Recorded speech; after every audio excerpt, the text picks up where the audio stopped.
ภาพไปเทศที่วัดปุ้นวัดบรรพตสถิตก็ได้รับความเมตตารับความต้อนรับจากญาติโยมจากลำปางหลายผู้หลายคนเดี๋ยวอาตมาภาพจะได้ประกาศอนุโมทนาที่ถวายซองให้อาตมาภาพเนาะเอาละศรัทธาญาติโยมรายการที่จบไปนั่นเป็นรายการของสามเณรเอารัก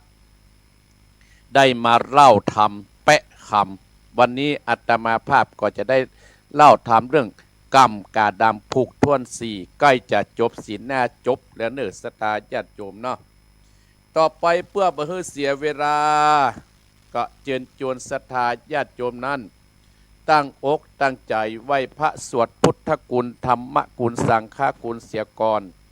อนุโมทนากับโยมบุญเรืองชัยเงินที่เข้ามาพอมาชมฟังรายการของอาตมาภาพขออนุโมทนากับศรัทธาท่านผู้ฟังที่ติดตามโดยอาตมาภาพพระครูวรธรรมนาถเจ้าอาวาสวัดหนองเฮียงตำบลสันติสุขอำเภอเดรอขออานิสงส์แห่งการสวดมนต์เมื่อเจ้านี้ก็จงมาเป็นเกาะแก้วไขคำมาปกอัมสัมภพิรสายยังตนตัวของศรัทธาญาติโยมท่านผู้ฟังบอกว่าครูบาอาจารย์ขอบพระคุณอนุโมทนาปรริญญาเอกวราชวัดจังกามท่านมหาประสิทธิ์เข้ามาดูมาชมขอบพระคุณเป็นอย่างสูงเน้อโดยบุญกุศลให้ท่านทั้งหลายจึงอยู่ดีมีสุขต่อไปไหว้พระเน้อ อะระหังสัมมาสัมพุทโธภควาพุทธังภวันตังอภิวาเทมิกาบสุวาคาโตภควตาธัมโมธัมมังนัมมัสสามิกาบสุบัติปันโนภควโตสาวกสังโฆสังฆังนะมามิกาบนะโมตัสสะภะคะวะโตอะระหะโตสัมมาสัมพุทธัสสะนะโมตัสสะภะคะวะโตอะระหะโตสัมมาสัมพุทธัสสะนะโมตัสสะภะคะวะโตอะระหะโตสัมมาสัมพุทธัสสะพุทธังสะดานังกัจจะมิธัมมังสะดานังกัจจะมิสังฆังสะระนังกัจจะมิตุติยัมปิพุทธังนังกัจจะมิตุติยัมปิธัมมังสะดานัตติยัมปิพุทธังสะดานังกัจจะมิตติยัมปิธัมมังสะดานังกัจจะมิตติยัมปิสังฆังสะดานังกัจจะมิอิติปิโสภะคะวะอะระหังสัมมาสัมพุทโธวิชชาจารณะสัมปันโนสุขโตโรกวิทูอนุตตโตพุทธิสัตตมัสสะตติสัตตเตวะมนุสสนังพุทโธภควติสวะโตตัมสวะคาโตตัมโมภควตาตัมโมสันติติโกอากาติโกเออิปัจจิโกโอปะนะยิโกปัจจัตตังเวทิตตโปวินโยอิติสุปฏิปันโนภควโตสาวกสังโฆอุจโจปฏิปันโนภควโตสาวกสังโฆญาญาปฏิปันโนภควโตสาวกสังโฆสะเมจิปฏิปันโนภควโตวากสังโฆญาติตังจัตตะเตโพธิสายุกัตนิอัตตาโพธิสาปุ คะตาเอสะภะคะวะโตสาวกสังโฆอุณนายโยปะอุณนายโยตะกิจนายโยอัญชาเดกะระนิโยอนุตตัดดังบุญญาเกตตังโลกัสสาติสา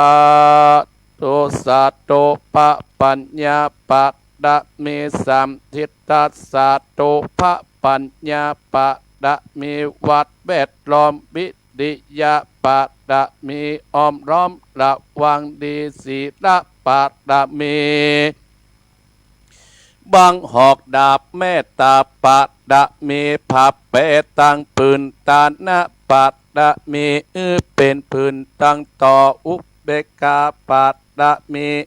ก่อเป็นเวียงสัจจะปะดะมีแวดระวังดีเป็นไม่ตายขันติปาระมีกายเป็นออกดาบบังนาไม้และปืนไฟอาทิตถาดนาปาดะมีปาไปจุแห่งแข่งแรงปรับหมู่มันปีสางไพเปตตุกตาเตนางทอดานีอัศจรรย์เสือเหมือนอยู่ควางน้ำนาทีกวางตอกกวางแตกตีฟองเป็นข้าวตอกดอกไม้มาปูจาพระเกณฑ์ไทยสัตตันปะพุทธังโดยจุกมาภายโปรดจุกมาอนุญาตโปรดผู้คาเตดีแม่ทอรณีออกมาดิดไม่ผมอยู่ขาดาดจังไรขาดกางอาสับพ้นดินพ้นน้ำนาทีรงพระไปก่ออาบตับเต้าพญามานเอาอาปุนกลัวกับยกมือต้นหัวใส่เกาผู้ขานี้ชื่อว่าเป็นลูกศิษย์พระพุทธเจ้าตนมีบุญสมปันอันมากพระพุทธเจ้าจริงตั้งพระปัญญาปาดะมิใบเกาจันตั้งไว้ตั้งนากอดได้เกาจันตั้งไว้ตั้งหลังกอดได้เกาจันตั้งแต่ตินถึงหัวกอดได้เกาจันตั้งแต่ตินถึงหัวกอดได้เกาจันเสร็จวาดลูกเปินเหมือนจักมาเหมือนปนเสร็จอากอดจักบอกมากัดได้กับปะเจ้ากอดได้ไว้ว่าพุทธกุณนางธรรมะกุณนางสังฆกุณนางพุทธอินตา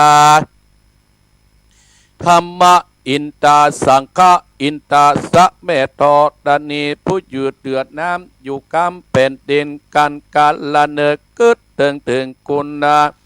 ปิตากุณปะบรรดากุณคุบาอาจารย์กุณปะแก้วเจ้าตั้งสามประการคือกุณปะพุทธังกุณปะธรรมังกุณพระสังฆังกุณแดดกุณฝน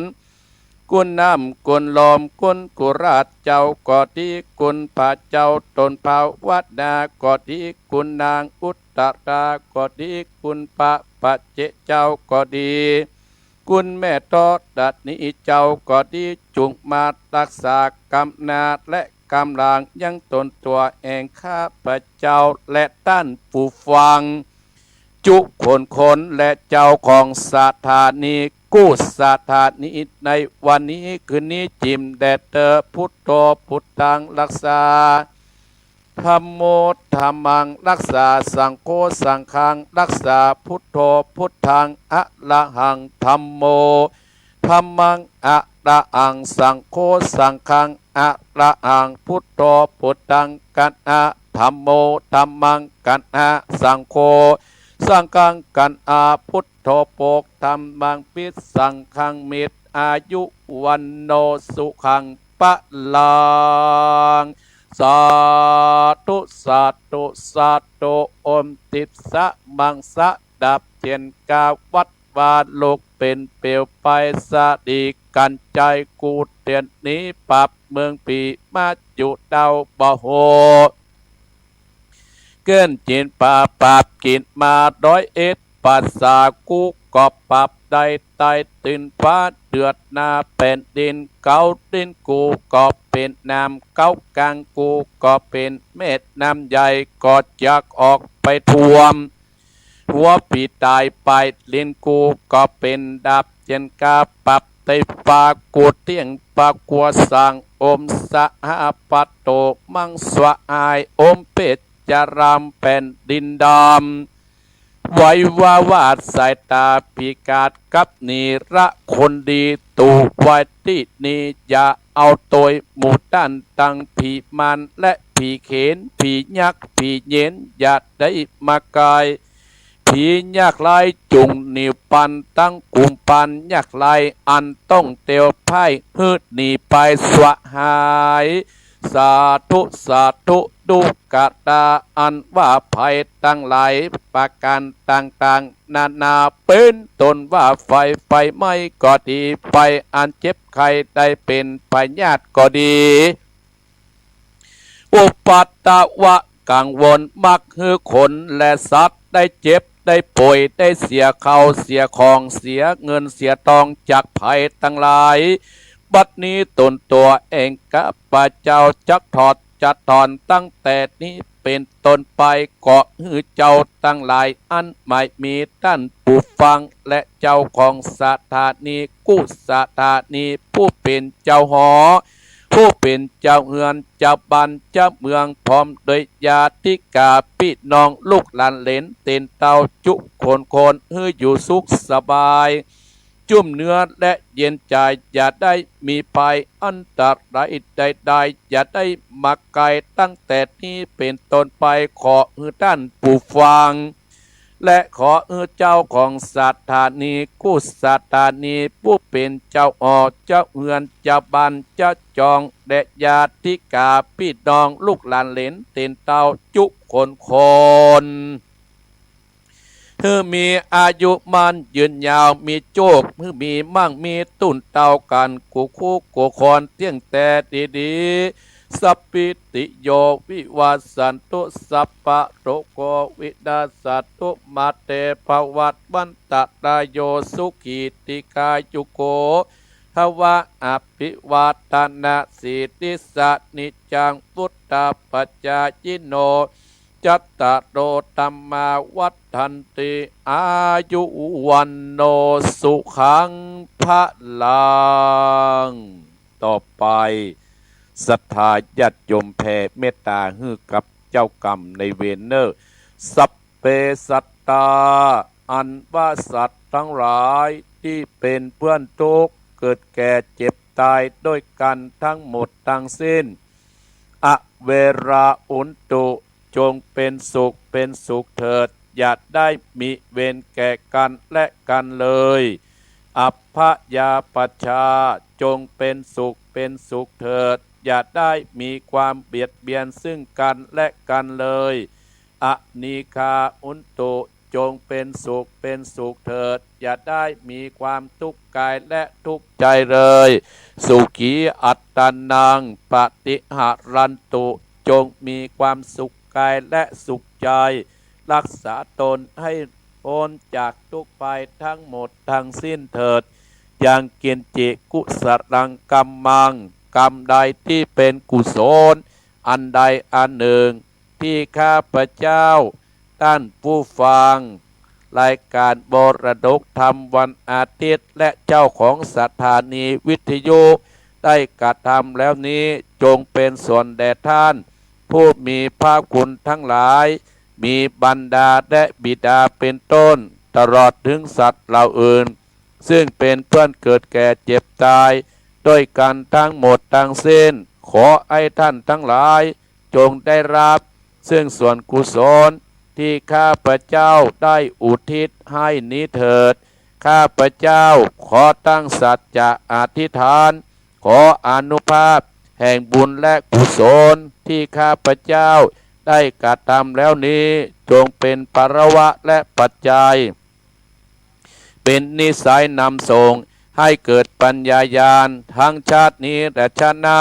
ตลอดชาติอย่างยิ่งจนถึงความพ้นทุกข์คือพระนิพพานเถิดเอาละศรัทธาญาติโยมบรรดาพ่ออุ้ยแม่อุ้ยพ่อออกแม่ออกพี่น้องคณะศรัทธาท่านผู้ฟังทั้งหลายอาตมาภาพพระครูวรธรรมนาถเจ้าอาวาสวัดหนองเหียง ก็ได้นำอีพ่ออีแม่ศรัทธาท่านผู้ฟังทั้งหลายนั้นได้สวดพุทธคุณธรรมคุณสังฆคุณปาฐมี30ทัศของครูบาเจ้าสิวิจัยจบไปและได้นำศรัทธาญาติโยมแผ่เมตตาจบไปก็ขอบคุณไอเจเจที่เกาะเกี่ยวสัญญาณคือกับตุลุงเนอไอเจเจคือเป็นที่รักของเทวดาคือเป็นที่รักของคนทั่วไปตลอดถึงเจ้าของสถานีกู้สถานีการสวดมนต์คือการอัดฉีดพลังแห่งพุทธคุณธรรมคุณสังฆคุณเข้าสู่จิตใจเพื่อหล่อเลี้ยงเพื่อเสริมจิตใจให้มีฤทธิ์คำว่าฤทธิ์ในที่นี้ก็แปลว่าความสำเร็จศรัทธาญาติโยมใจเฮามีฤทธิ์ย่อมมีพลังและเป็นเครื่องมือวิเศษในอันที่จะช่วยให้คนเฮานั้นทุกคนที่ได้ฟังรายการอัตตาภาพนั้นประสบความสำเร็จในกิจการน้อยใหญ่ดังนั้นคนที่สามารถเสกใจให้มีฤทธิ์ได้ย่อมเป็นผู้มีอำนาจวาสนาคิดทำอันยังกระพบแต่ความสำเร็จอยู่เสมอท่านผู้ฟังทั้งหลาย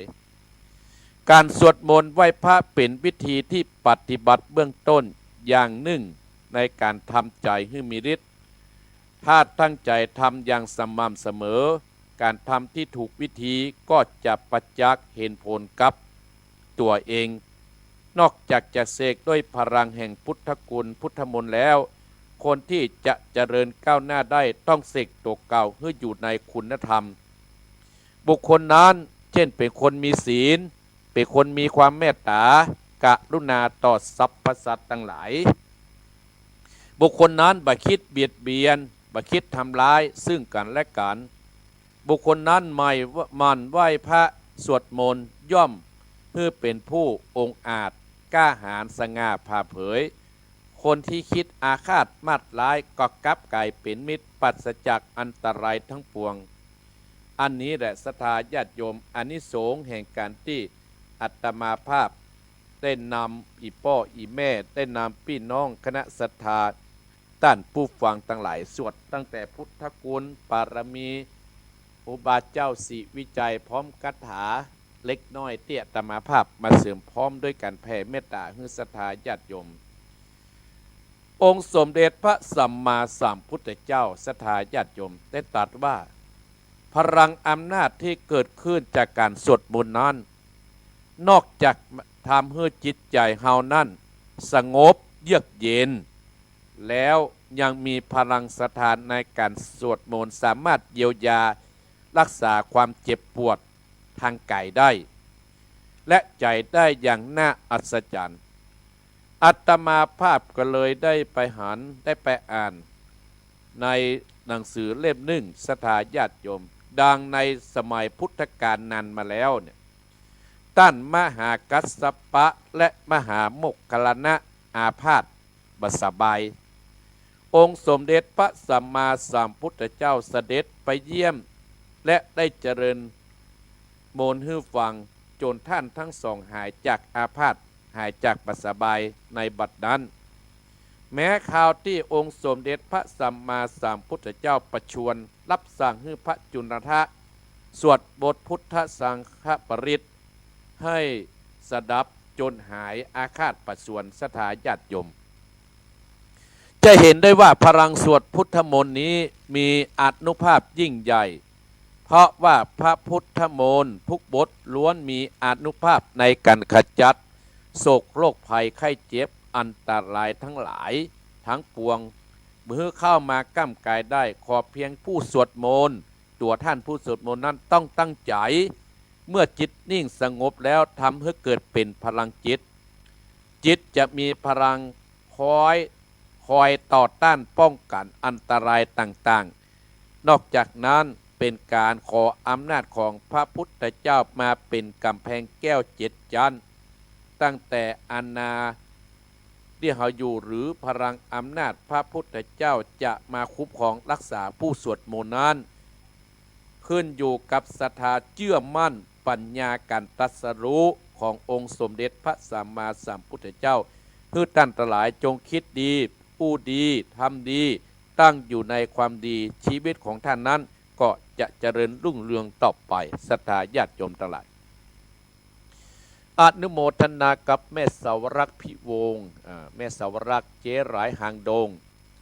ก็แม่สาวรักษ์เนอก็ได้กับฟังธรรมกำกาดำเนอวันนี้ผูกทนสีใกล้จะจบแล้วนะแม่เนอ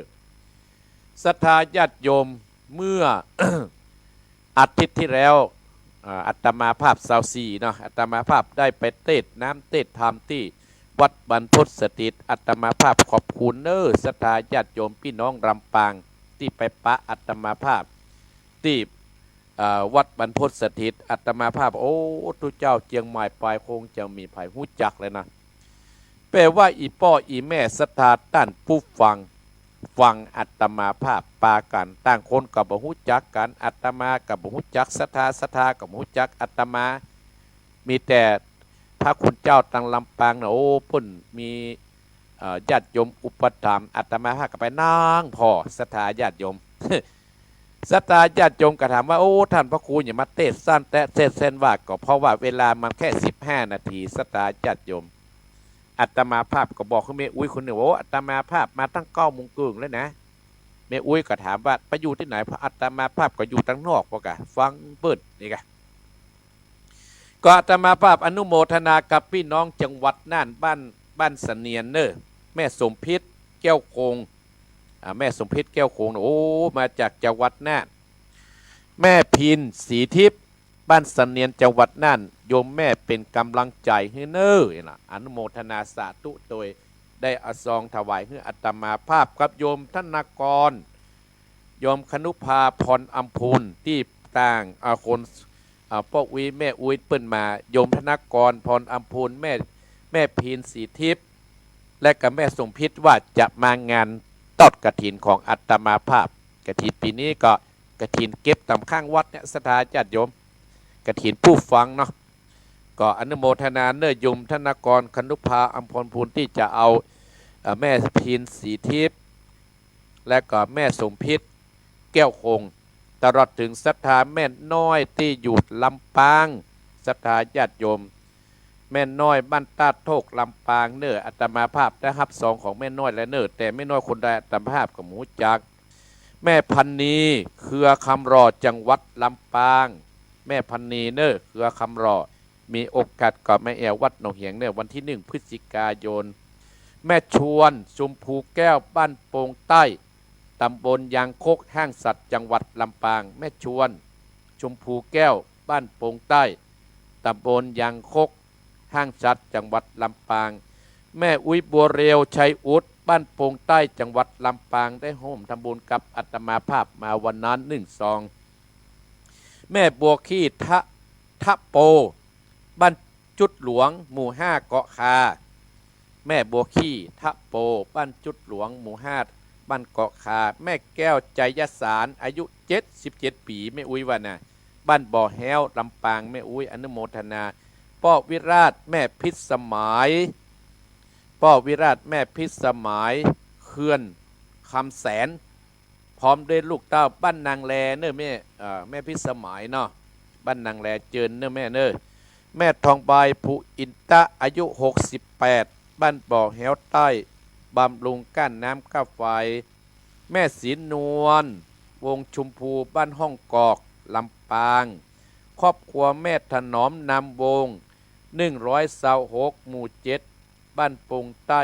ตำบลยางคกห้างสัตว์ลำปางถวายปัจจัยให้อัตมาภาพเป็นก้านน้ำเป็นก้านน้ำมันรถอัตมาภาพวันนั้น1 ซองนายายอุไ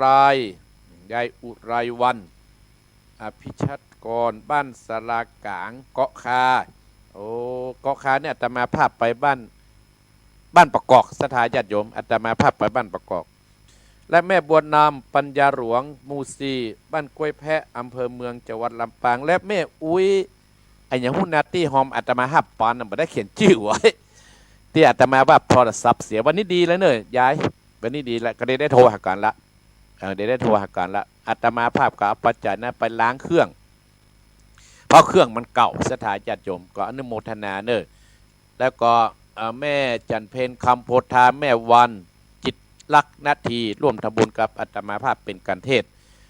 เนี่ยอาตมาภาพอนุโมทนาสาธุเจ้าภาพการเทศวันนี้ก็หมายมีศรัทธาเนอโยมสมพรรัตนังป่าเมือดอัชราพันน้อยโดยปุยแม่เสารักพิวงแม่ต้อยจอมตอง4เจ้าภาพวันนี้กันที่4นะ4คนโยมสมพรรัตนังป่าเมือดโยมอัชราพันน้อยโดยปุยแม่เสารักพิวงชัยประการและก็แม่ต้อยจอมตองอนุโมทนาสาธุโดยเนอบุญใดกุศลใดที่อีพ่ออีแม่ศรัทธาท่านผู้ฟังนั้นได้ฟังติดตามโดยอาตมาภาพวันนี้เวลาโวยศรัทธาญาติโยมวันนั้นจ้าขนาดโทรศัพท์บดีสัญญาณบดีวันนี้สัญญาณดีมากเอาละศรัทธาญาติโยมก่อนที่จะเทศน้ำเทศธรรมเนี่ยอาตมาภาพจะได้นำสาระหลักธรรมสักเล็กสักน้อยมามาจ่าให้ศรัทธาญาติโยมได้สรับฟังเนื้อศรัทธาญาติโยมเนาะเป็นการตอบแทนอีพ่ออีแม่ที่ติดตามโดยอาตมาภาพโยมลำปางกับโอ้ท่านพระครูจัดอย่างเอียดดีแล้วเนอะเอาสาระให้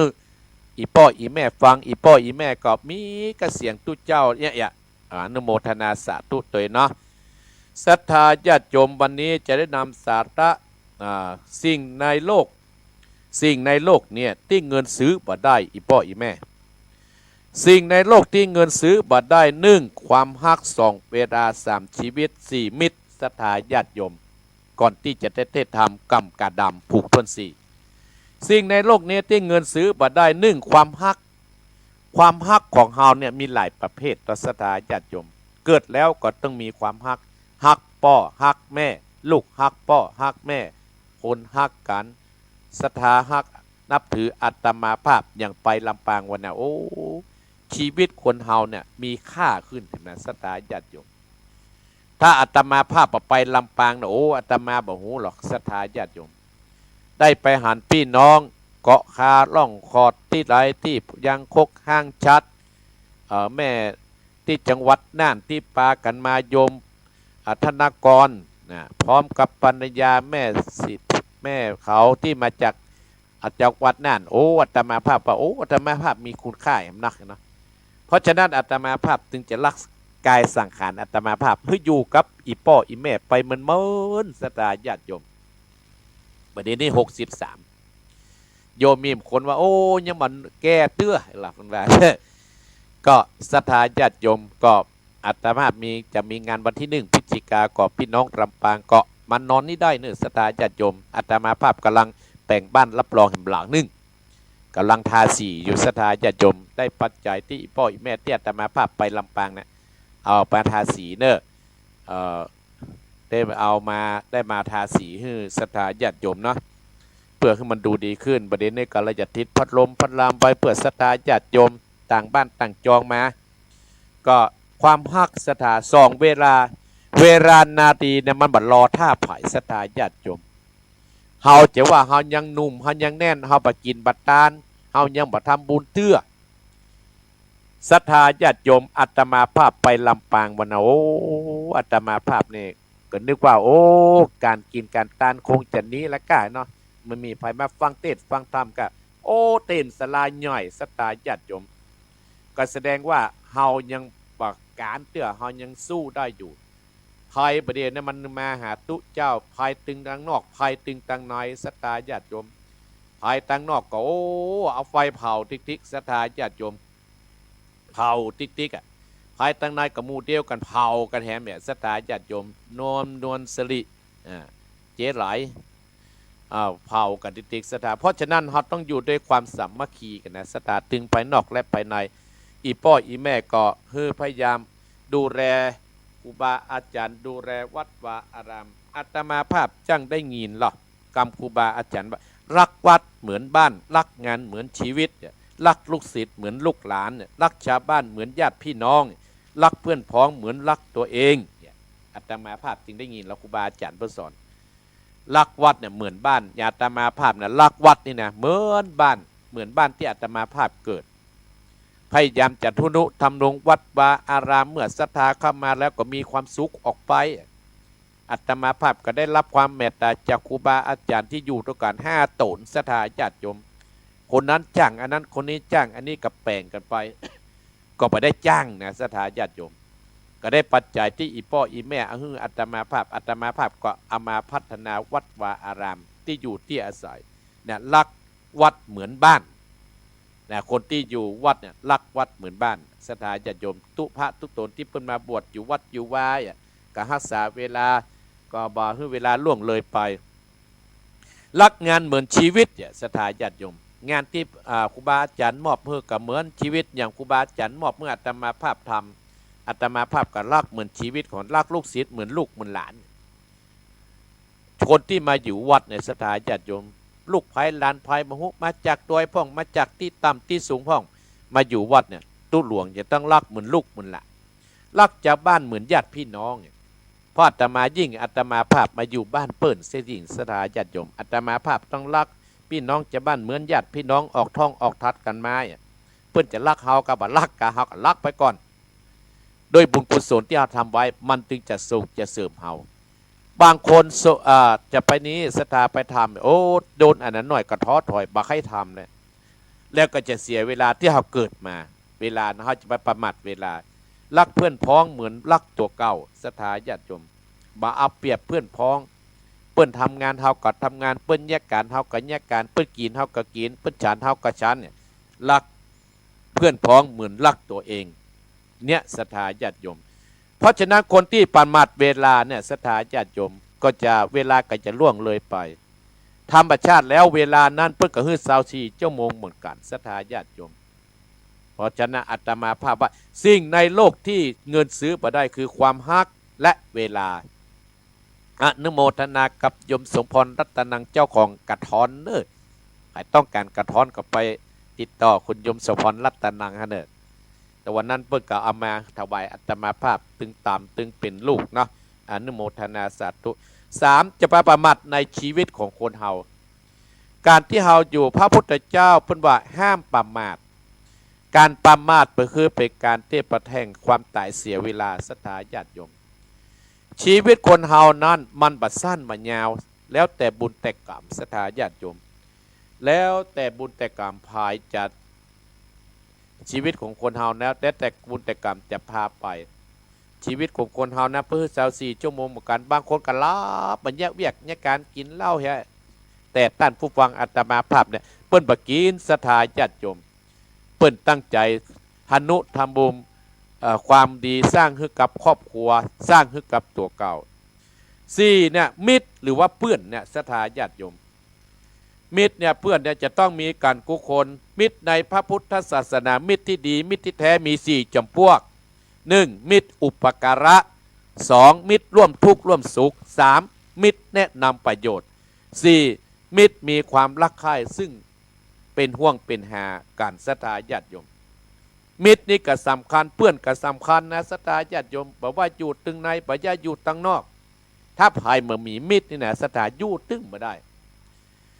มิตรในพระพุทธศาสนามี4จำพวกคือมิตรอุปการะเมื่อเพื่อนเฮาตกทุกข์ในยากเขาก็มีอุปการะแนะนำประโยชน์จัดประโยชน์ให้กับในครอบครัวนั้นๆศรัทธาญาติโยม2มิตรร่วมทุกข์ร่วมสุขเพื่อนทุกข์ก็ร่วมกันเพื่อนสุขเฮาก็ร่วมกันบ่ใช่เพื่อนกินเพื่อนตายไม่มียุ่งนะศรัทธาญาติโยม3มิตรแนะนำประโยชน์แนะนำประโยชน์มิตรได้ไก่แนะนำประโยชน์เพื่อนฝูงนะเพื่อนต้องทำอย่างนั้นเพื่อนต้องทำอย่างอี้นะมิตรมีความรักใคร่เสมอต้นเสมอปลายศรัทธาญาติโยมอันนี้แหละอาตมาภาพถึงได้นำรักว่าสิ่งในโลกนี้ที่เงินซื้อบ่ได้คือความฮักเวลาชีวิตและมิตรที่อาตมาภาพได้มาอู้มาจ่าให้ศรัทธาญาติโยมอีพ่ออีแม่ศรัทธาญาติโยมองค์สมเด็จพระสัมมาสัมพุทธเจ้าของเฮานั้นได้ทรงสอนให้ทุกคนเข้าใจเรื่องของกรรมเก่าแต่บ่ได้สอนให้คนกลัวโจรมาเป็นอันจะทำอันหยังนั่งนอนรอเพื่อกรรมเก่ามาถึงบ่ใช่อย่างอันพระพุทธเจ้าเฮาทรงเมตตาสอนเรื่องกรรมแต่เพื่อแก่สรรพสัตว์ทั้งหลายก็เพื่อบอกหนทางให้แก้ไขปรับปรุงสิ่งที่บ่ดีให้กลับมาดีอันยังกระตามที่ล่วงไปแล้วก็อย่ามาเก็บวิตกกังวล ในสร้างสิ่งที่ไม่ดีกว่าอย่าได้ไปกลัวเรื่องกรรมเก่าลัทธิของกรรมเก่าของพวกพราหมณ์พวกนอกลัทธิได้ฝังไว้ในหัวของมาหลายพันปีแล้วที่บอกว่าชะตาชีวิตคนเฮาอยู่กับกรรมเก่ามันมีทางเปลี่ยนแปลงหนีไปได้แต่องค์สมเด็จพระสัมมาสัมพุทธเจ้าทรงปลดแอกความเชื่อผิดเหล่านั้นนะศรัทธาญาติโยมเพื่อเฮาทุกภพเราเกิดมาสร้างบุญใหม่พัฒนาตัวเก่าให้ได้ฉะนั้นมีโอกาสกลับมาเกิดก็มีโอกาสได้แก้ตัวกันก็อย่าไปทำอะไรให้นอนเพื่อกับตัวเองและคนอื่นต้องมีความทุกข์อีกทรงสอนให้จักแก้ไขสิ่งต่างๆที่เคยผิดพลาดมาก่อนเพราะหูแล้วว่าถ้าทำแบบนี้จะเกิดผลแบบนั้นบอกทางสว่างเพื่อเร่งสร้างแต่กรรมใหม่ไฟดีเพื่อนักในที่สุดเท่าที่จะมากได้บับปล่อยให้กรรมเก่ามากำหนดชะตาชีวิตของเฮาอย่างเดียวเพราะว่าการสร้างกรรมใหม่ในชาตินี้ก็ส่งผลเพื่อเหมือนกันกรรมเก่าเป็นเพียงส่วนหนึ่งเต้าอันเฮาสร้างก็จะกรรมที่เฮาสร้างนั้นชีวิตเฮาก็จะดีจะเร็วจะรวยหรือโจรโดยเฉพาะกรรมตั้งใจตั้งหลายเป็นกรรมที่จะต้องเพื่อความสำคัญมากกว่ากรรมทั้งปวงหลายคนสงสัยว่าทำไมพระพุทธเจ้าถึงเน้นเพื่อสัตว์โลกเพื่อระวังเรื่องกรรมทางใจคำตอบก็คือการที่ทำกรรมทั้งปวงนั้นเกิดล้วนมาจากใจเป็นผู้ที่ริเริ่มทั้งนั่นเองเพราะใจเป็นผู้สั่งการคอยบงการคอยเป็นแรงผลักดันให้คนได้กระทำตามใจที่สั่งใจสั่งไปทางพิษอย่างใจสั่งว่าโอ้วันนี้เพื่อนเนี้ยกันเนี่ยสร้างก็นอนรับมันก็จะรับสถานญาติโยมทำให้เกิดแรงบันดาลใจนำไปสู่การกระทำนั้นๆบอกว่าทางดีหรือว่าทางหายคอยสังเกตเพียงแต่เราคิดบดีก็หรือคิดดีก็อาจจะก่อให้เกิดความทุกข์และความสุขที่สัมผัสทางใจทันทีเช่นคิดพยาบาทก็จะเป็นทุกข์คิดเมตตาก็จะเป็นสุขเพราะกรรมทางใจเป็นเหตุให้เกิดทางกายกรรมตามมาศรัทธาญาติโยมเพราะฉะนั้นพระพุทธเจ้าถึงว่าเรื่องใจเนี่ยเป็นเรื่องสำคัญศรัทธาญาติโยมอาตมาภาพก็ได้นำมาอู้มาจาให้อีพ่ออีแม่ให้แม่เอ้ยพี่พิกูลเขาฟังนะให้โยมสมพรรัตนังแม่กากระท้อนเนาะตื่นแล้วเนาะโยมโยมแจ่มจันเนาะที่เข้ามาพออนุโมทนาโยมอัชราพันน้อยอนุโมทนาสาธุตัวเนอศรัทธาญาติโยมตี5 นาทีได้ศรัทธาญาติโยมตื่นเนอเจ้าภาพการเต้นในวันนี้ก็ใหม่มีโยมสมพรรัตนางโยมอัชราพันน้อยโยมแม่สาวรักพิวงศ์แม่ต้อยจอมตองเนอศรัทธาญาติโยมเอาแล้วอาตมาภาพก็จะได้นำเสนอเรื่องกรรมกาดำผูกท่วนสี่และศรัทธาญาติโยมวันที่13 กันยาเนออาตมาภาพไปธรรมสัญจรวัดป่าแดดแม่ฟองเนอตำบลบ้านกาดแม่วางตำบลแม่กาดแม่วางเนอวันที่13ธรรมสัญจรวัดป่าแดดพี่น้องป่าแดดศรัทธาป่าแดดเนอบ้านน้ำต้นวันที่13ธรรมสัญจรอาตมาภาพจะไปเป็นองค์เทศโดยแม่ฟองแนะนำศรัทธาพ่อหลวงแม่หลวงอปตเพื่อนมานิมนต์อาตมาภาพเมื่อวันนั้นวันที่13 7 โมงครึ่งปะกันศรัทธาญาติโยมวันที่13 ทุ่มครึ่งปะกันที่วัดป่าแดดตำบลบ้านกาดเนอศรัทธาญาติโยมพี่น้องฟังตังสายแม่วางเนาะวันนั้นอาตมาภาพก็ไปเทศที่บ้านกิเรปะเป้าก็ได้รับความเมตตาจากผู้เฒ่าแก่แต่ฝนมันตกศรัทธายมใส่ฝนจันกุฎนะเข้ามาพอละอนุโมทนาสาธุเนอศรัทธาญาติโยมขอบคุณพี่น้องลำปางที่อาตมาภาพอู้ถึงแต่เจ้าเนอสำหรับน้ำธรรมคำสอนกรรมกาดำศรัทธาญาติโยมกรรมกาดำนี่มวยมดกัน5 ผูกแต่ศรัทธาญาติโยมอาตมาภาพก็จะได้อู้จาว่ามันถึงที่ไหนกรรมกาดำผูกแรกนั้นศรัทธาญาติโยมที่ผูกแรกที่อาตมาภาพเทศเนี่ยที่ผูกเทศในวันนั้นก็ผูกที่1เฮากระเทศผ่านมาแล้วผูกที่2เฮากระเทศผ่านมาแล้วผูกที่3เฮากระเทศผ่านมาแล้วและผูกที่4อาตมาภาพจะเทศในตอนเจ้านี้ก็จะย้อนไปถึงเรื่องเก่าเรื่องกรรมกาดำผูกท่วน1ศรัทธาญาติโยม ฮูกตัวหนึ่งนั้นมีมหาเศรษฐีชื่อว่านายอนันทปิฎกษะมหาเศรษฐีเปิ้นเป็นมหาเศรษฐีอยู่ในละแวกนั้นอยู่ในเมืองสาวัตถีศรัทธาญาติโยมในเมืองสาวัตถีที่หั่นศรัทธาญาติโยมก็มีพระอรหันต์มาจำพรรษาที่หั่นในอนันทปิฎกษะมหาเศรษฐีนั้นก็ได้ไปสร้างวิหารเป็นตานสร้างวิหารเป็นตานในวันนั้นในเมืองเศรษฐีนั้นเมื่อเขาจำพรรษาพระภิกษุจำนวน500 ตนก็มาฟังธรรมเทศนาของพระพุทธเจ้ามาฟังธรรมกันที่หั่นแล้วก็มีเมืองหนึ่งพระพุทธเจ้าเฮาก็ได้เล่าว่ามีเมืองหนึ่งชื่อว่าเมืองพรหมทัตนครเมืองพรหมทัตนครเนี่ยศรัทธาญาติโยมอุดมสมบูรณ์ไปด้วยพืชพันธุ์ยาหารมีพญาเจ้าเมืองชื่อว่าพญาจิกราชมีมเหสีมีอยู่2 คนชื่อว่าจันตะเทวีและมีมเหสี2 คนศรัทธาญาติโยมชื่อว่านางสิงคราชาเทวี2 คนเนี่ยศรัทธาญาติโยมมีมเหสี2 คนจันตะเทวีเนี่ยเป็นคนมีศีลมีธรรมแต่นางสิงคราชาเนี่ยเป็นคนที่ใจบดีใจประซื่อประสายศรัทธาญาติโยมเพราะพ่อเปิ้นเป็นคนจะเป็นคนที่อิจฉาทับกันทำความดีอย่างใดนึงก็อิจฉาเปิ้นชอบไปแป่งกรรมสะเปิ้นศรัทธาญาติโยมแต่นางจันตะเทวีเนี่ยบ่เคยรังเกียจนางสิงคราชาเทวีนี่ซึ่งเป็นเมียน้อยศรัทธาญาติโยมเป็นมเหสีน้อยเป็นสนมน้อยเนี่ยก็บ่เลยรังเกียจอยู่มาวันหนึ่งหมู่ทหารอามัดตั้งหลายก็มาเฝ้าพญาเจ้าเมืองจิกราชศรัทธาญาติโยมซึ่งเป็นพญาเจ้าเมืองพรหมทัตนครที่หั่นบอกว่าป้อพญาประเดี๋ยวนี้นะบ้านเมืองเฮาป้อพญาก็เท่าลงทิกเนี่ย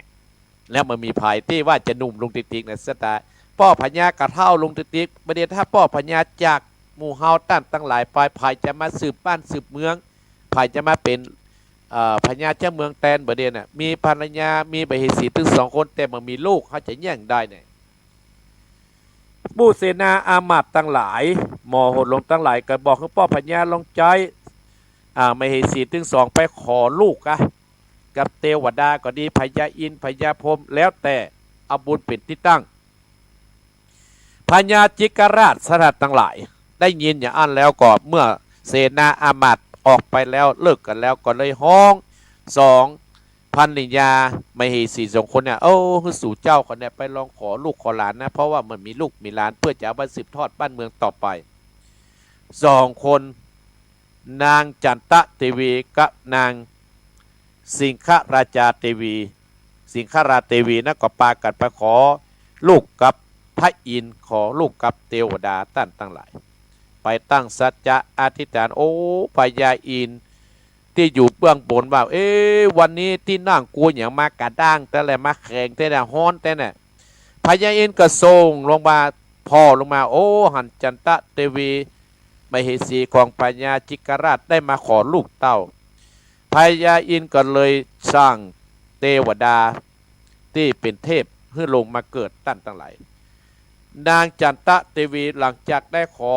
เรียบร้อยแล้วอีพ่ออีแม่ศรัทธาญาติโยมผู้ฟังทั้งหลายได้เข้าฝันแล้วเกิดว่าอย่างอันเป็นอย่างอันก็ได้ไปเล่าให้พญา จิกราชพญาจิกราชว่าน้องบัดต้องตกอกตกใจละน้องจะได้โลดแล้วเนี่ยตั้งหลายอยู่มาเนินมานานจันตะเทวีก็ได้มีพระคันหรือว่าตั้งท้องขึ้นศรัทธาส่วนนางสิงคราชาบัดตั้งท้องสถานถ้าจะทำกลับไว้นักหูว่านางจันตะเทวีมีท้องก็เลยเอาเรื่องเนี่ยไปปรึกษากับพ่อของเปิ้นซึ่งเป็นเสนาอามาตย์เอกอยู่ที่หั่นก็บอกว่าอีพ่อต้องช่วยเปิ้นเนอะประเด็นนี้นะจันตะเทวีมีท้องนานๆแล้วเปิ้นจะฮักลูกเปิ้นจะมาฮักเฮานะด้วยความฮักของพ่อของแม่ก็เลยวางแผนต่างๆนานาศรัทธาญาติโยมใจสปะสปันอยู่มาบันเนินมานานนะอีพ่ออีแม่ศรัทธาผู้ฟังตะไหลจันตะเทวีก็ได้เกิดลูกออกมาอีพ่ออีแม่จันเพ็ญคำโพพาเนอะก็อนุโมทนาเจ้าภาพกันเทศเนอะแม่เนอะ ที่คราวที่แล้วกับแม่วัน1,000 บาทอาตมาภาพติดวันนี้เห็นวันหนึ่งอนุโมทนาแต่ก็เขาก็ได้วางแผนว่าโอ้เนี่ยมันนางจันทเทวีเกิดลูกมาสถาญาติโยมดำเหมือนมินหม้อนี่สถาญาติโยมจะว่าคนกับปัจจัยจะว่ายักษ์กับปัจจัยจะว่ามีกับปัจจัยเนี่ยสถาญาติโยมเป็นกรรมกระดำเหมือนกาสถาญาติโยมกับว่ากากับปัจจัยกระเทียวได้สถาญาติโยมเนาะก็เลยออกใส่ความว่าเป็นคนกะละเกณีบดีบ้านบดีเมืองกันเลยไล่ออกจากบ้านจากเมืองสถาญาติโยมนางจันทเทวีก็มาหูปัจจัยไปเพิ่งผักกับไปให้ไปปะไปใส่ไปปะใส่2 คนผัวเมียอาญากาอยู่ที่ในสวนที่หั่นก็เลยดูแลจนอันนี้นะสถาญาติโยมจนนางเนี่ยได้ใหญ่ได้ลูกได้ใหญ่กล้ามากันเรื่องนี้ก็รอไปเล่าไปถึงพญาเจ้าเมืองโอ้ยยังบัดตายได้สร้างมุตหารเนี่ยเอา2 คนแม่ลูกเนี่ยเอาไปลอยแปสถาญาติโยมต่างคนนั้นลอยแปกับไปคนลัดทิศลัดทางส่วนอันแม่จันทเทวีนะก็ล่องแปไปตะเมืองมิถิราส่วนไอ้กระดำไปเมืองปราณสีเพราะว่าลมปัดมันแปมันแตกสถาญาติโยมอันเนี้ยสถาญาติโยมอันนี้แต่มาภาพติดพุงส่วนหลังจากด้านพูกทุ่น2มาแห่มสถาญาติโยมพูกทุ่น2นางจันทเทวีลงไปในเมืองมิถิราไอ้กระดำเมืองลงไปทางเมืองปราณสีในเมืองปราณสีน่ะสถาญาติโยมก็มีลูกสาวพญาเจ้าเมืองมี7 คนก่อนคนที่1ชื่อว่าปิมปรานาริกาอัมปราสุนันตาสุมิมาราสุจิตจามาและเทพกัญญาเนี่ยเพิ่นมี7สุจิมากับเทพกัญญานะฮักกันสถาญาติโยมโอ้ไอ้กำกระดำน่าก็ลงมาก็เลยไปอยู่ในสวนฮะสถาญาติโยมอยู่ในสวนฮะโอ้ให้หาแม่ให้หาเสาะหาสะปะเพราะหลงต่างมาหลอดสตาญาติโยมเลยอาศัยที่หั่นแล้วก่อนได้มีสวนท่านก็มีญาติเท่าปักขิกาเป็นผู้ดูแลสวนสถาญาติโยมไปดูแลสวนอันนี้มันห้วยตีนโคนแล้วเนี่ยไผ่มาลักกิน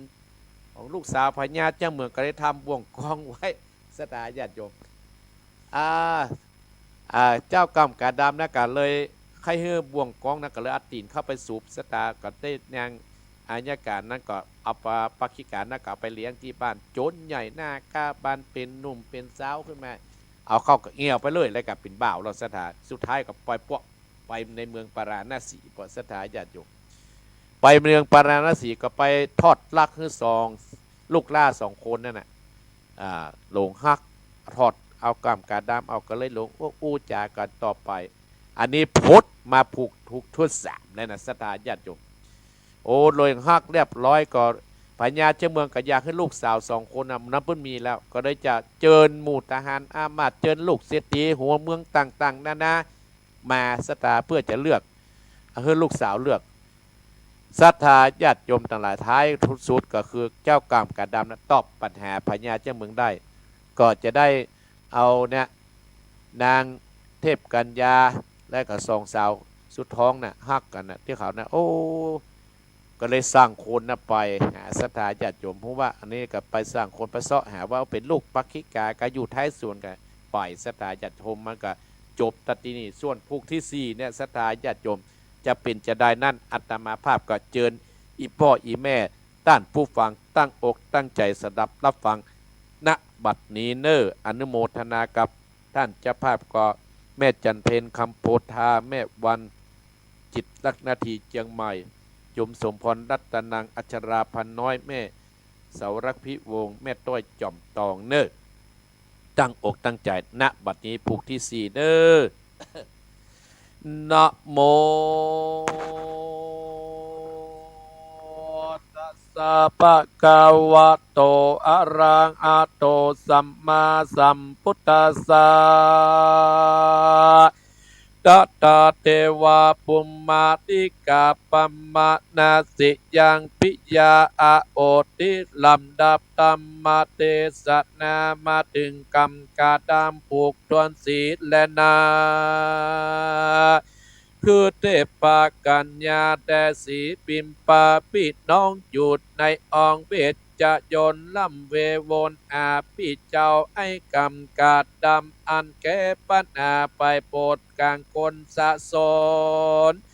สองคนน่าอยู่กองอายินสังกาดแต่เราว่าเสียงปากแจ้งเจ้าไอ้กาดดำกำเจ้าแก้ปัญหาตันต่อมาพอเสียงบานองค์คำวิเศษสั่งมาสังเวชใจลา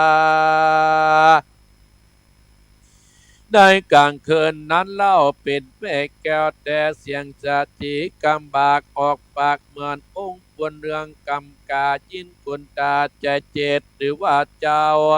เนตรพิตาจักอาภิเษกสองเจ้าด้วยกำเจ้าสรัดนักปัดเจ้าอาโอตุกังไอ้กำกาเหมือนทันกำกีตาไฟมีปัญญาแต่เล่าแต่ตอดเหมือนเจ้าจอดมานีลำตีเดือดใจเป็นสันใดเอาสองคนพี่น้องจะให้ลิงของในพระวงศ์ดอพุทธองค์ประเสริฐประเกิดประโคตเกิดเป็นมาเกิดมากำกาเบาหน่อยคนตั้งลอยยอดแสนคนองค์อาจเดือดกันโซนนั่งสะสงยังใจบอกแค่ปัญหาปอดได้แหลกนาส่วนว่าปัญญาปาลาณสีทรงยศดียิ่งตามใจกลางกองราชาไขว่าจาตันตองกำหมูเศษนาเอาจักอภิเษกเจ้าบุตรดีสองกุมารีพี่น้องถึงห้องอุปัตราชาไอ้กำกาผู้สลัดนักปราชญ์บนมีควรจักดีอุ้มเรียงสว่างเสียงสุขใจดังน้ำใสบอกแก้วใจอาบแล้วเจยบานอุทธาตันแม่ใหญ่อาบอดได้งามบุญสมปันตั้นเจ้าปะหมูสะเข้าตั้งดีจักมีสีสะอาดอันนาคุณตำลาจันโนไอ้กาดำพูดต่อยจะเป็นกำปาเดียวตายลูกปักขี้กายาเตาลูกปอดเศร้าเหมือนกามีเนตาเหมือนกะเนเหมือนมากี้ก่อนเตาโคตรตัวเก่าเท่าอุดหูตังเต่าไฟกึดใจแต่เล่าปะเจ้าเองเจ้าปะกึดเป่าพิษแปลกจัดที่แปลกทำบัดาแลดนาเมื่อนั้นปัญญาปาราณสีนั่งเก่าป่าปายปานเป่าตัดตองจักปิมปองของราชได้ยินอามาตเศษดามากกล่าวกรรมจิตลาดด้วยกรรมปามาตนินตา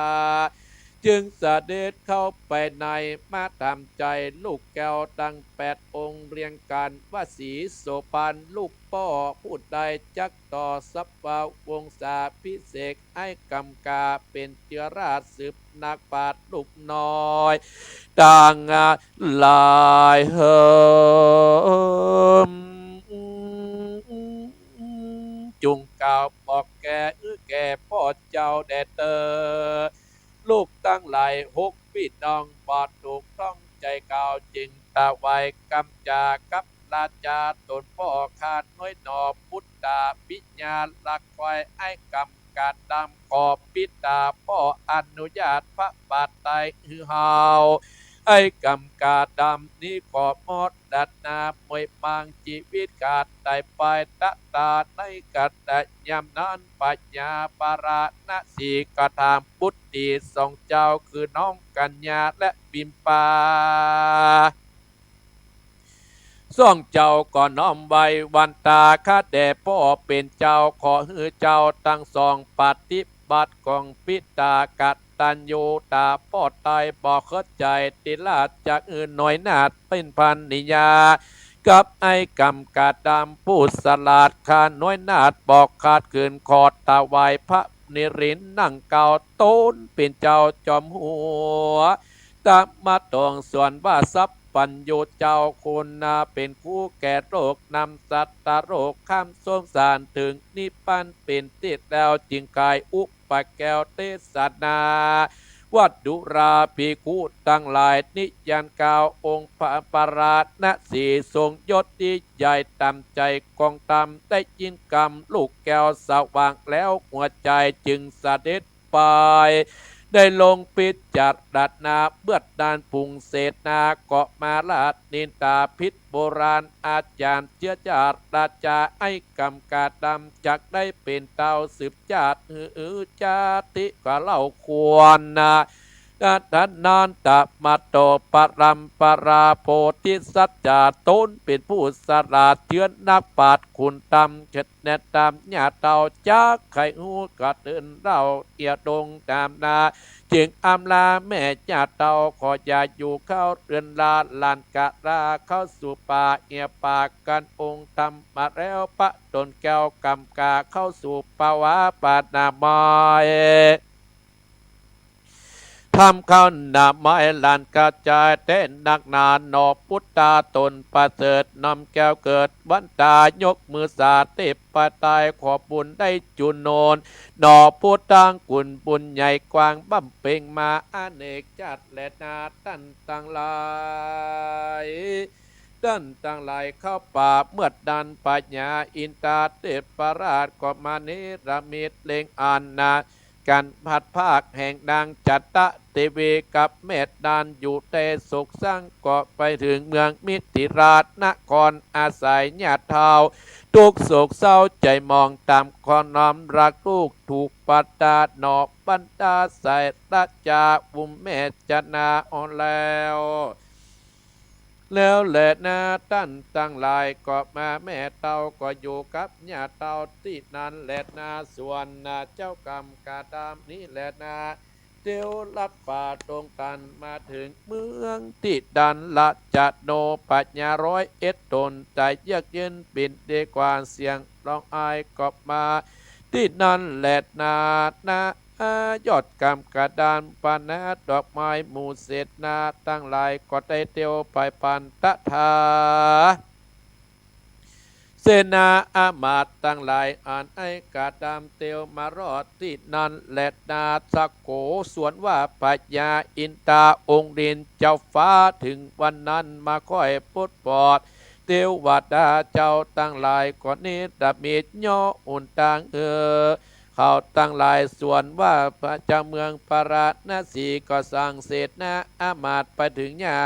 ปากแต่เผาส่วนบอกว่าลูกของตัวเองนั้นเข้าป่าไปหลายวันตะตาในขนาดนำปัญญาอินดาเจ้าฟ้าญาทิพกาดือจาขอปรากฏทั่วดินนาปัญญาอินตาต้นประเสริฐประเกิดสัญญาเทวกัญญาปัญอากัดนูเต้าจริตมาทะเยินทะยานแดดดาวโพดถึงปัตุนครไขว่าจากะอ่างอ้อนเชิญเจ้า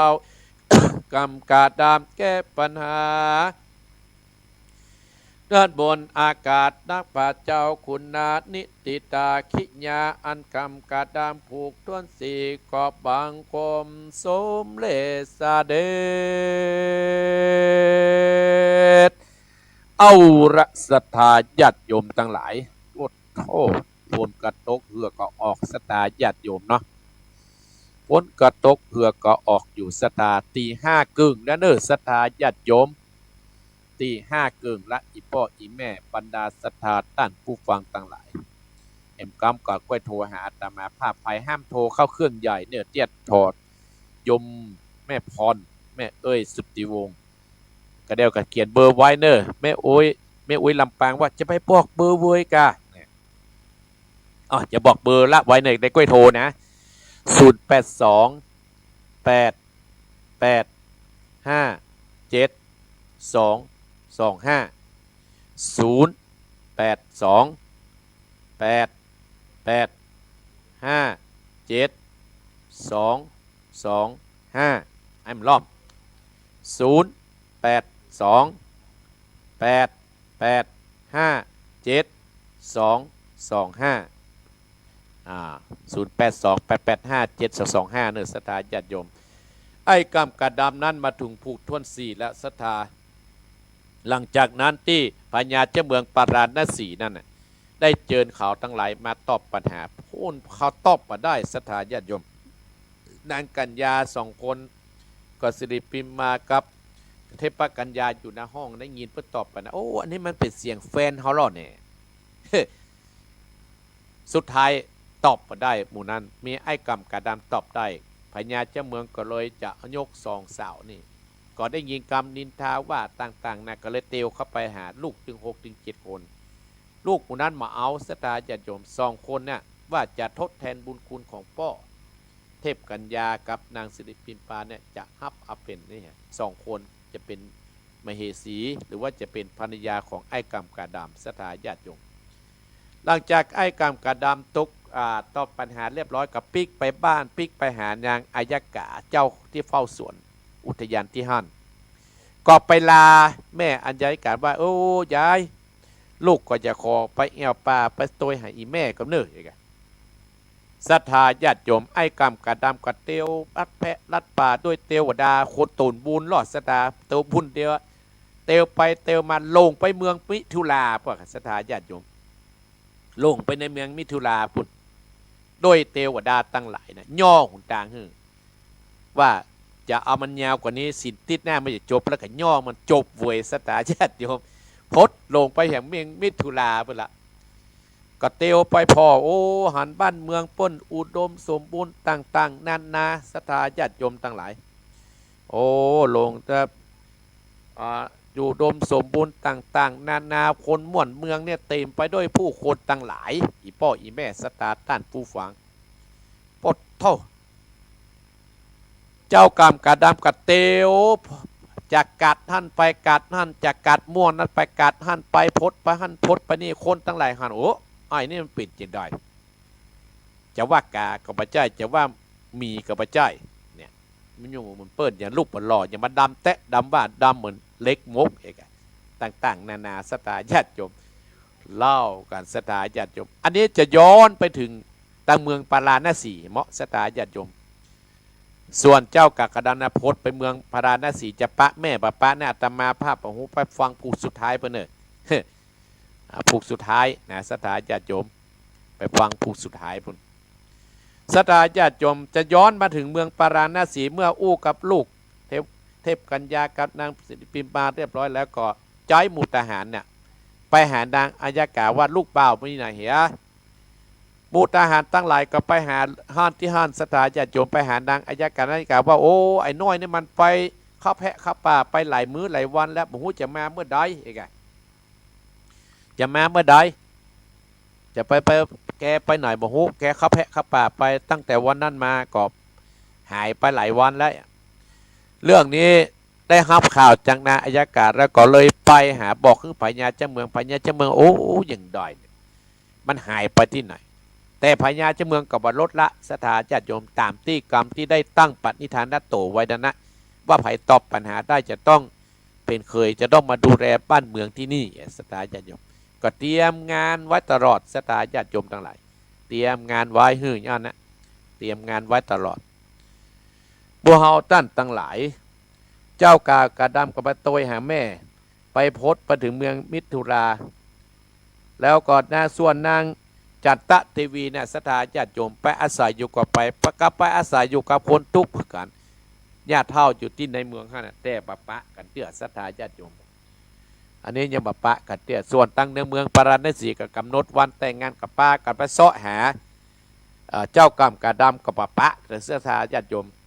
แต่ติดแน่เนี่ยจะมาภาพว่าปะแน่นอนสถาญาติโยมเพราะอย่างเพราะมันจะจบแล้วหรออวสานแล้ว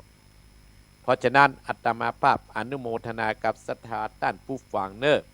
ที่ฟังอัตมาภาพก็ดีที่กำลังเปิดวิทยุฟังก็ดีศรัทธาญาติโยมขออนุโมทนาโดยและขอบคุณศรัทธาญาติโยมที่ไปเป็นกำลังอกกำลังใจที่อัตมาภาพประเทศธรรมวันณะประเภทภูทุนสีที่วัดบรรพตสถิตจังหวัดลำปางศรัทธาญาติโยมขอบคุณพี่น้องศรัทธาญาติโยมที่ได้อาซองฝากอัตมาภาพก็เป็นการน้ำกาไฟที่ว่าโอ้การโทรศัพท์โอ้อีแม่ฟังอีแม่เนี่ยศรัทธาญาติโยมก็ถ้าเกิดให้จะเดินกับวันที่1 พฤศจิกายนเนื้อแม่เนอมากินข้าววัดตรงนี้อัตมาภาพรับเลี้ยงนะพี่น้องลำปางขอบคุณพี่น้องบ้านเสนียนที่จะมานะศรัทธาญาติโยมเนาะขอบคุณโยมคณุกรคณุภาที่จะมาและแม่พินศรีทิพย์ที่จะมาเนอที่ก็ตลอดถึงแม่สุมพิษแก้วคง ที่จะมาอนาตมานุโมทนาก็เชิญพี่น้องลำปางโดยเชิญพี่น้องลำพูนลำปางที่ฟังอาตมาภาพเนาะมาร่วมกินร่วมทานกับที่1 พฤศจิกายนก่อนมามีตุ้งเมียกับเฮามาหันหน้าหันตาก็ดีสตาญาติโยมเนาะเอามาหันหน้าหันตาก่อนก็อนุโมทนาสถาญาติโยมกินข้าวแล้วก็อาจจะมีกิจกรรมเนี่ยเขาก็คุยว่ากันถึงกรรมหนึ่งก็เราจะขึ้นกิจกรรมฟังเทศน์การฟังสวดก็ว่ากันเนาะสถาญาติโยมเนาะเอาละสถาญาติโยมไพ่ที่ใครโทรอุจจาติดแล้วประเด็นโทรเตรียมเลย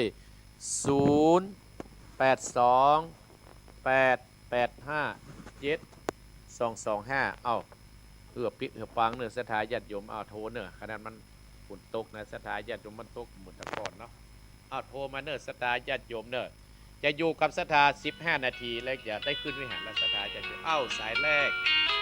เจริญปอนแม่ยังแม่พรกะแม่พรสันกำแพงโอ้จับมาเลยได้ยินดีนะแม่พรเด้อวันนั้นไปเทศลำปางยายฟังวันประเทศลำปางยายฟังอยู่เนาะฟังจากประชาชนยินดีเด้ออนุโมทนานะเจ้าสายต่อไปเจริญปอนเจริญปอนเป็นคนสู้ชีวิตเด้อแม่เพนอนุโมทนาสาธุแม่เพนท่าจางเด้อแม่เพนท่าจางอนุโมทนาสาธุสายต่อไป0828857225ที่แล้วได้โทรนะเอาเต็มที่แล้วเจริญปอนครับท่านพ่อบุญธรรมครับผมคุณโต๊ะกับพ่อบุญธรรมน้อยเนี่ยครับเลี้ยงเป่าให้มีคนฟังจะนักนะครับยินดีเนอะยังมีคนแจ้งว่ามีคนฟังกับพ่อบุญธรรมฟังกับอนุโมทนาสาธุเนอะบุญรักษาครับจะเริญปอนสายต่อไปจะเริญปอนแก่พระสาเจ้าท่านพระครูแม่ยังแม่ตุ๋ยเจ้าเวียงกับเป้าห้างต่ำเลยเจ้าแม่ตุ๋ยอีกเหรอเจ้าแม่ตุ๋ยเวียงกับเป้าห้างต่ำเนาะบ้านแม่พัดเจ้าบ้านแม่พัดบ้านพี่วันค่ะแม่นไปห้างต่ำเจ้าแม่วันนะกะแม่วันไอ้แดงน่ะเจ้าแม่วันคนอยู่ทางติ่นดอยแล้วเจ้าเขาอยู่ทางเพชรทางลูกพระธาตุเจ้าอนุโมทนากับแม่เน้อเจ้าเมื่อเราไปสวัสดิ์กันเนาะแม่ตุ๋ยอายุปนุสุขังพลังแม่เน้อเจ้าขอบคุณเจ้าไว้ขาเจ้าเจริญปอนพี่น้องเวียงบอกเป้าโถมแม่ตุ๋ยบ้านห้างต่ำเจริญปอนกรรมสารเจ้าทำพระครูแม่ปณีฝางเนอแม่ปณีมาแล้วฝางคุณโต๊ะกับแม่ปณีอันกำลังลงนะเดี๋ยวเจ้าอันนี้กำลังลงกันในวันศีลเห็นเนาะเจ้าจะเดินปอนแม่ปณีเนอ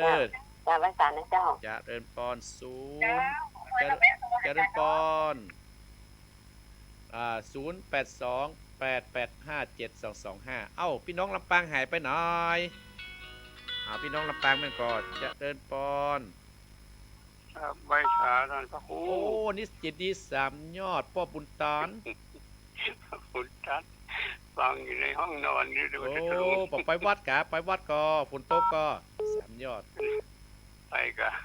นโมทนานะปอนเนอบุญรักษาท่านเนอเจริญปอนบุญรักษาสายต่อไปเจริญปอนเจ้ากราบไหว้เจ้าท่านพระครูแม่สุเกียศิลพรสิทธิ์เตี้ยมันห้องละปุนเด้อฟังอยู่ชัดเจนดีเจ้ากำกะดำผูกเคลื่อนสีนะเจ้าท่านพระครูเจ้ายินดีเนอเจ้ากราบไหว้สัตตู้เด้อเจ้าท่านพระครูเจ้าเจริญพรพี่น้องลำปางว่าจะได้พี่น้องลำปางว่าจะได้หายแซบแน่พี่น้องบ้านกล้วยกับพี่น้องตำบลบ้านกล้วยกับว่าได้ฟังกันเนี่ยเจริญปอนเจ้าแม่สาเจ้าท่านพระครูแม่สายฝนไหมวะเจ้าแม่นะเจ้าแม่สายฝนวันน้ำปล่อยก็มาเห็นแม่สายฝนแล้วไปไหนเจ้าก็ไปสลักไหนก็สลักอันที่หนองพระขาวไปไปการต้องเงินก้าแน่นี่มหันต์ไป ป้าตอนได้น่ะจักยังหวาน ฝนตก ไอ้ตอนฝนตกชุลมุนกันนะก้าโอ้ เนี่ย นี่ ฝนตกอันพูดแบบนุ่นวายนั่นนะ เจ้าอันมาศูนย์เนี่ยแล้วก็ที่ไหนทุตาเจ้าที่ไหนที่ไหนนี่กะ ว่าไม่ใส่ฝนปะนังได้ไอ้กะยินดี ก็ เด้ ได้ อ อยู่ที่เต็นท์น่ะกะตอนฝนตกน่ะ อ๋อบุญรักษา มา เด้อ อ่านนี่เจ้าา บุญรักษาแม่ใส่ฝนเจริญพรเจริญพร สาธุเจ้า แม่ แม่ หยัง ฟังเด้อ แม่หยังศรีวิไล แม่ ฮะแม่ศรีวิไล ศรีวิไล โดยสะเก็ตเออ เจ้า นึกว่าหมู่ลำปางเนี่ยเดี๋ยวเป็นพี่น้องโดยสะเก็ตหรือมั้ง เจ้า บุญรักษานะแม่เน้อ ฟังตลอดเจ้าแม่ชอบ เอ ค่ะ บุญรักษาเน้อ เจ้า บุญ เจ้า รักษาเอาแม่ศรีวิไลชอบฟังอาตมายินดีแม่ศรีวิไลยุคมั่นขนยืนเจริญพร เจ้าแม่สายเจ้าท่านพระครู แม่หยัง แม่พิสมัยเจ้า โอ้แม่พี่สมัยวันนั้นปล่อยว่ะ ก็ไปจะได้ มาคนดอยอ่ะแม่อาตมาจับมาได้ ก็ไปถ่ายรูปกัน อ๋อที่ถ่ายรูปแม่ที่สมัยกะ เจ้า อ๋อดีไปพอร์ตในฟิล์มครับ กติปอนั่นคนน่ะที่ถ่ายด้วยกันขนาด ครับปอดที่เสียงน้อยๆนะปอดอย่างพวกนั้นเนี่ย ก็แม่ก็จำก็มาได้มาเจอกันท่านพอดีอะเจ้า อ๋อยินดีแม่พี่เสียงมาเขาแม่พี่เสียงหมายคนไหนฮะยังเป็นกำกึดอยู่นะ ที่ถ่ายรูปก็ท่านพระครูนั่นน่ะ อ๋อ แต่ท่านพระครูยังว่าเอากล้องนั่นกล้องของแม่พิสมัยเอากล้องของเขาดีนะ อ๋ออันนั้นกล้องคนขับรถเองเนาะจำได้ เจ้า โอ้ยินดีนะแม่ที่จะไปดอต้อนรับเนอแม่เนอกับผู้จัดกันเนาะ กลับถึงวัดคำก็จะ ข้ามกันแม่ อ๋ อา อ ตมาบอกเคยไปแล้วเวลามันน้อยเนาะ ไปหลงนี่นะแล้วก็ไปหลง เพื่อถามไอ้น้อยนะหลงเข้าไปหน่อย เจ้า เออ อันอยากว่ากันคือถ่ายจบโอ้ยฝ่าห้อง โอ้ จุ่มดำ แม่อยู่วันข้ามเลยเนาะ เจ้าวันคำเลย บุญรักษาเนอ สองหยกเจ้ามีโอกาสกับแม่แอลวัดเนอยินดีต้อนรับเจริญพรแม่พิสมัยโอ้วัดถ่ายรูปลืมไปมันหลายนะเจริญพ นมั ร สการครับพระอาจารย์ โอ้โยม ฟัง ค อยู่ นุ ครับ กร ครับ คณ ผ กร ม โอ้คนโต๊ะก็ ไม่โตกครับตอนนี้ครับไม่โตกครับ โอ้นี่อันนี้ตกเด้อขอบคุณวันนั้นโทรหาทำไมเบอร์ไม่รับไม่กันไม่ได้เนี่ย โอ้ อาตมาโทรหาแล้วเนี่ย คืนแล้วฮะตอนที่ขึ้นบ้านผมก็โทรศัพท์ไว้ข้างล่างครับผม ดูหาสายยันมันเข้าอ่ะมีข้อความส่งเข้าไปเลยอาตมาโทรไป ได้ เลย ครับ ผมก็เลย2 ทุ่มกว่า ผมก็เกรงใจไม่ได้โทรกลับครับ อ ผม นุโมทนาสาธุนะ บุญรักษาถึงค่ำก็ ถึง4 โมงกว่าครับผม โอ้อาตมาก็ถึง5 โมงป่ายหน่อยหนึ่ง เหลือฮะครับผม บุญรักษาโยมธนกรนะครับ น้องภรรยา ครับ เจริญพรเจริญพรเจริญพร สาธุเจ้าท่านพระครู แม่สุทัศน์ เจ้าฟังอยู่ แม่สุทัศน์วันที่13จะไปก็วัดประแดดอ่ะแม่สุทัศน์ เจ้า ก้อยฮะนะเนาะ เจ้าใกล้ให้นะ เอาอ้อมไปหาหน่อยฮะแต่มาจะนึกของต่างเนี่ยมันต้องปล่อยตะปูนะข้าวตะปู เจ้า มันเป็นเมื่อคืนเนี่ยแม่ว่าบ่ไหวแก่เนี่ยเนาะ ก่อนนะว่านะพอก่อน อ๋อเป็นตำบลบ้านกาดนะแม่เนาะ โอ้ตำบล แม่น่ะตำบลมังกาดกับเขาอ่ะ อ๋อ เอาตำบลทุกปีอ่ะเนาะ อ๋อแล้วไม่ฟวงมันอยู่ทางใดใช่ไหมปะ มีห้าหนับบ้านน้ำต้นนั่นเนาะ อ๋อเขาแล้วน้าต้นเขาไปเข้าวัดปูนนี่เนาะ เจ้าพุ่นเข้าวัดประแดดนะกัน อ๋ เจ้า อปุรักษาแม่สุทัศน์เนอ เจ้าสา เจ ธุ ริญ ท่าน พรสายต่อไปไอเอ็ม5 นาทีเนอเจริญพร ไปสาเจ้าท่านพระครูเจ้า แม่หยัง แม่ไข่แก้ววงคำเจ้า บ้านบวกกว่า5ตำบลนครเจดีย์เจ้า แม่ไข่แก้วสบายดีนะแม่เนาะ เจ้าสบายดีฝนตกมาท่านอาจาร ก็ ย์ กำลังเริ่มนี่กำลังเริ่ม ตกคืนหุ่งอ่ะเจ้า อันนี้กำลังเริ่มไปเดียวนี่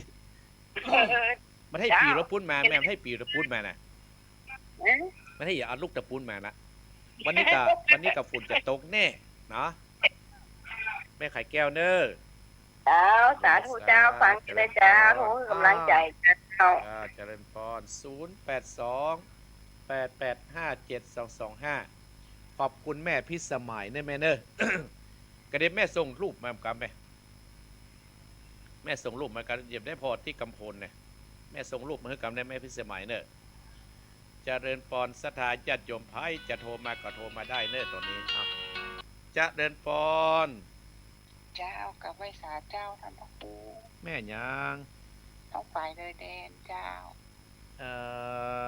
แม่ก็ลืมมันไม่ต้องฝ่ายนี่ ไม่ใส่พิน ไม่ใส่พินไม่ใส่พินสบายดีเนาะ เจ้า มื่นแล้วบ่โทรมาเนี่ยแม่ เจ้า ป้าดังได้ประเด็นเนี่ยโดยแดน อยู่ในร้านเจ้า อ๋อแม่ก็ฟังอยู่อนุโมทนานะแม่เน้อ เจ้า ให้ใส่พินบุญรักษาแม่เน้อ ท่านนะเจ้า บุญรักษาเจริญพ กลับ ร ไม่ใส่ อ้อ0828857225เจริญพรเจริญพร เจ้า ไม่ได้ยินเอาใหม่เจริญพรเอาใหม่มาใหม่0828857225ค้ายมา5 นาทีนะอาจารย์เจเนอร์ อาจารย์เจนแล้วโทรหาอาจารย์วรรณชัยเนอะเตรียมโทรเลย เพราะว่ากระเด็นจะได้ขึ้นวิหารเนาะวันนี้วันศีล0828857225วันนี้จะออกก่อน10 นาทีเอาเข้ามาเนอะเอาปีไผ่กันจะลาแล้วนะอย่าปั่นปอนนะมีอยู่กอ มีอยู่กอวันนี้รู้สึกว่าจะได้ขึ้นมาขนาดเอาจะเดินปอน ไว้สาเจ้าท่านพระครู แม่ยัง แม่บุญปั่นตาเหี่ยงเจ้า แม่บุญปอนตายเห็นแม่บุญปอนอยู่ที่ไหน อยู่ให้งูในเจ้า โอ้ปิแม่บุญปอนห้วยงูน้อยสบายดีเนาะ เจ้าสบายดีเจ้าฟังตลอดเลยเจ้า โทรมาวันนี้เนาะ วันนี้เก็บตัวจะไปวัดเจ้า อย่างเดียวกันนะอันนี้ก็อย่าลงจากออกรายการแล้วข่าวสถาก็เริ่มมาแล้วนี่ เจ้า บุญรักษาแม่เนอะห้วยงูน้อยฝังมาแล้วฝังมา2 คนเจริญพรเอ้าศรัทธาญาติโยมอีพ่ออีแม่ต้านผู้ฟังทั้งหลายขอบคุณพี่น้องลำปางที่ให้การต้อนรับขอบคุณยายที่เพิ่นเอาสตางค์เปลี่ยนโทรศัพท์ถึงอู้ได้นะศรัทธาญาติโยมที่ว่าโทรศัพท์เสียเอาไปล้างใหม่หมดศรัทธาญาติโยมเพิ่นเอา700 แปลงแต่แปลงว่าอาตมาว่าจุ่มน้ำนี่แกเล่นมาเนาะเพิ่นเอาแค่เป่าโซ่เพื่อเอา700ศรัทธาญาติโยมโทรศัพท์นี่มีหมื่นละนะมาเมินอาตมาภาพก็คิดจะเปลี่ยนว่าเพื่อให้สะดวกกับศรัทธาญาติโยมเนาะ ก็จะเปลี่ยนมานั่นก็7 วันออกเรื่องศรัทธาญาติโยมพาจะโทรก็โทรตันอยู่เก็บสัก2-3 สาย2-3 สายเจริญปอน ไปสาเจ้า แม่ยัง แม่แก้วมันบ่แห้ว แม่แก้วเป็นบ่อแฮววันนั้นแม่ไปเนาะ ไปกับเจ้า บ่อแฮวนี่ตำบลอันอย่างแม่อำเภออย่าง อำเภอเมืองจังหวัดลำปางนี่เจ้า อ๋อแม่แก้วได้ด้านนอกได้อู้กันก็เมืองลำ ได้ ปาง อู้กับเจ้าได้อู้กันกับแม่ใบปูอินตะไปกัน2 คนนี่เจ้า โอ้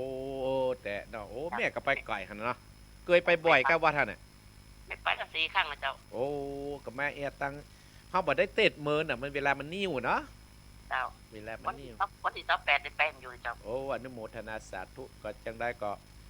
มีโอกาสกับแม่ตังโดยหล่อเน้อยินดีต้อนรับเน้อแม่เน้อ แม่ฟังอยู่เด้อเจ้าแม่ฟังอยู่ ยินดีเจริญพรแม่แก้วบอกแก้วอำเภอเมืองลำปางอนุโมทนาสาธุเนอเอาละเนอสถาญาติโยมอาตมาภาพจะได้ล่ำลาอีพ่ออีแม่เพราะว่าจะต้องไปทำภารกิจที่กบฏวิหารนะสถาญาติโยมเนาะก็จะได้ไปบทวิหารเพราะว่าวัดเฮากับบละทางรายการเฮากับบละรู้สึกว่าอาตมาภาพเริ่มปิดวัดสถาญาติโยมเพราะอายุกันนักแล้วเนาะก็อยู่กับศรัทธาญาติโยมมาขอบคุณ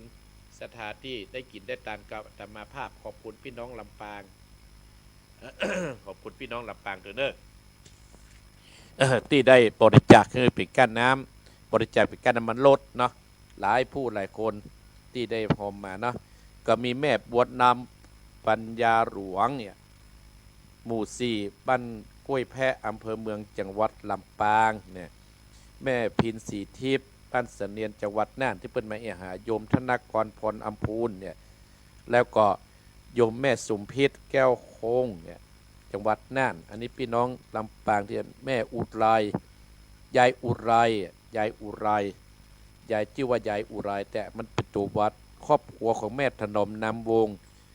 126 หมู่ 7บ้านปุงใต้ยางโคกสถาญาติโยมห้างสัตว์ลำปางถวายกันน้ำมันรถอาตมาครับแม่สินนวลเนี่ยบ้านห้องกอกแม่บายผู้อินตะอายุ68ไปบ่อแหวใต้สถาญาติโยมที่มาวันนั้นเนี่ยพ่อวิราชแม่พิสมัยแต่พ่อวิราชเนี่ยนางแลมันได้พ่อปั๊มไปเมื่อนั้นไม่พิสมัยเนาะแม่แก้วจายสาร อายุ77บ่อแห้วลำปางแล้วก็แม่บัวกี้ทะโปบ้านหลวงจุดหมู่5เกาะคาแม่บัวเรียวชัยอูดเนี่ยอนุโมทนาสาธุบ้านอันนี้กับแม่ชวนชุมพูแก้วอยู่ที่บ้านพงใต้ยางโคกห้างสัตว์ลำปางแล้วก็แม่พันนีคำรอลำปางแม่น้อยท่าโทกลำปางสถานญาติโยมที่ได้ถวายปัจจัยอาตมาและก็แม่อุ้ยไอ้ยังคนหนึ่งที่ถวาย 1,000 บาทอาตมาถ้าจับเจ้าว่าไปแปลงโทรศัพท์เนี่ยอนุโมทนาก็อนุโมทนากับแม่พรสันกำแพงแม่เพนต้าจ้างพ่อบุญธรรมปงหนองแม่ตุ๋ยห้างต่ำแม่ปราณีฝางพ่อบุญตาน3 ยอดแม่สุกแก้วสันสีเตี้ยแม่ใส่ผลหนองผ้าขาวแม่ศรีไรดอยสะเก็ดแม่พิสมัยตัวนางแรนยมธนกรน่านแม่สุทัศน์ตุ้งปีแม่ไข่แก้วหลับปูนแม่ใส่พินดอยแดนแม่บุญปั่นห้วยงูในแม่แก้วอำเภอเมืองลำปางสาธุเนอบุญรักษาและตลอดคนที่ฟังตังในเฟซตังไลน์ใดก็ดีเอาละศรัทธาญาติโยมท่านเจ้าภาพเนอฮับปอนเนอฮับปอนเนอท่านเจ้าภาพทุกท่านยมสมพรรัตนังอัชราพันน้อยแม่เสารักพิวงแม่ต้อยจอมตองและแม่เพนคำโพธาเนอฮับปอนเนอและแม่วันจิตรักนาทีนะครับปอนเนอตั้งองค์ได้จากฮับปอนณบัดนี้จยสิทธิทนังราปังโสติปะขยังสุขังปโนจโพกังอุติจยสวาสตาปันเถจชีวสิทธิพระวันโตเตสปิติโยวิวัสันตุสัพพะโรโหยนสันตุมาเถมตรายโยสุขีติคายุโกภวะอภิวาตนะสีริสะนิจังอุตตาปจายโนจัตตารโรตมาวัตตันติอายุวันโนสุขังปะลา